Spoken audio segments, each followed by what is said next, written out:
UN gets nasty surprise from Trump overnight after voting against Israel by Michael Schiff for VeteranAF.com.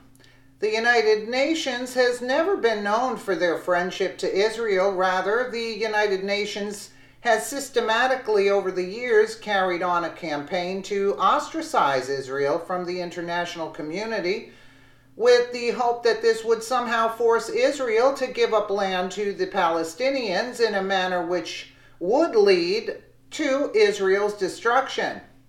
Despite Israel declaring independence on May 14, 1948, the Palestinians and a majority of the Arab world simply don't recognize Israel's right to exist. Numerous U.S. presidents have declared that Jerusalem is the capital of Israel, but President Donald Trump is the first to make that claim official and go so far as to move the American embassy from Tel Aviv to Jerusalem. The events that followed in the West Bank and Gaza Strip demonstrated that Palestinians are not really interested in Jerusalem for themselves for any religious purpose. The Palestinians want Jerusalem and weak Israeli borders with the sole purpose to destroy the Jewish people. U.S. vetoes insulting UN vote over status of Jerusalem. When 128 countries voted in favor of a resolution rejecting President Trump's decision to recognize Jerusalem as Israel's capital, they also voted to cut a huge chunk out of their budget. Speaking on this vote to condemn Israel and the United States, President Trump said, "Let them vote against us. We'll save a lot of money. We don't care. But this isn't like it used to be where they could vote against you and then you pay them hundreds of millions of dollars. We're not going to be taken advantage of any longer." Now the United States, with Ambassador to the UN Nikki Haley leading the charge, is seeking to cut the UN's overinflated budget by $285 million, with the United States being the largest single contributor to the UN. Most of this budget cut will likely be money otherwise derived from the American taxpayer.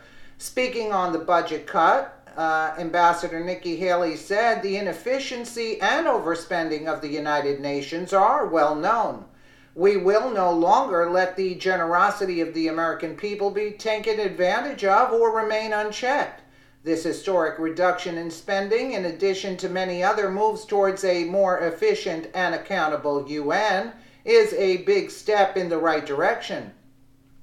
Pointing to specific items within the UN to be cut, Ambassador Haley mentioned that the United States would likely cut funding for climate change programs, and the United Nations Children's Fund would receive a 16% budget reduction.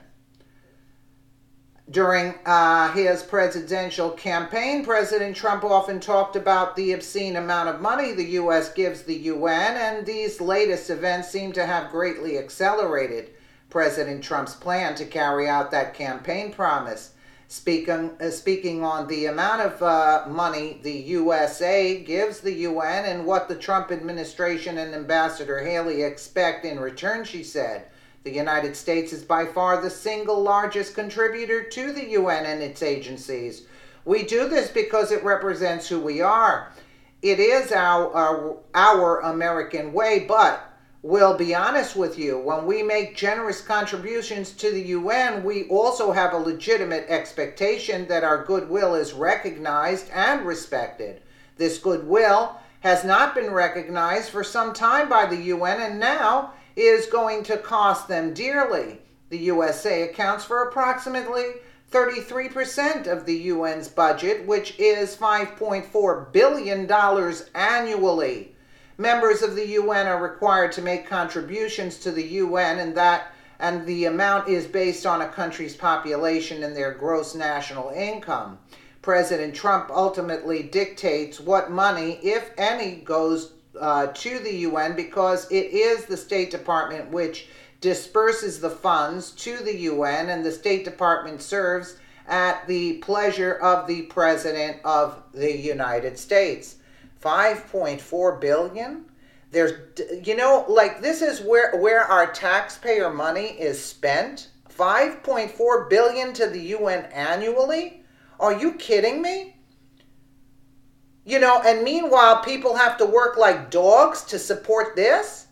I mean, this is sickening. Let me know what you guys think in the comments below. And again, and you're talking about a $285 million cut? That's peanuts in comparison to 5.4 billion annually.